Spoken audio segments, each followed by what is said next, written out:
பண்ணும்போது most difficult part என்ன தெரியுமா? இது எந்த ஆம்பளைங்களுக்குமே தெரியாது. இங்கே பாருங்கள், இது மாதிரி நம்ம காலை பிடிச்சிட்டு அழுதுகிட்டே அம்மா அம்மா நம்ம போனால் இப்படி நான் போனேன்னா என் கூடவே என்னை பிடிச்சிட்டு வருவான். இப்போ வரமாட்டேங்கிறான், பாருங்க அடிக்கிறாங்க. இதே மாதிரி தான் வந்துகிட்டே இருக்கும். இது மாதிரி பண்ணால் நம்ம எப்படி குக் பண்ண முடியும் சொல்லுங்கள்? இதெல்லாம் வந்து எந்த ஜென்ஸுக்குமே தெரியாது. நீங்கள் என்ன வேலைக்கு போகிறீங்க, ஜாலியாக வரீங்க.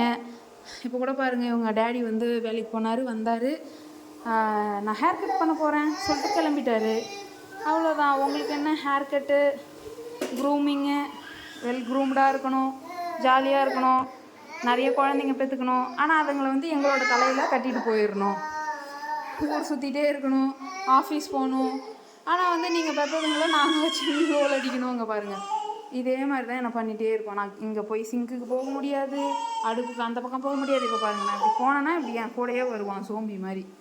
இங்கே வரான் பாருங்கள். இப்போயாவது பரவாயில்ல, காலை விட்டுட்டு வரான். சில சமயம் காலுக்கிட்டே நடந்துகிட்டு இருப்பான்.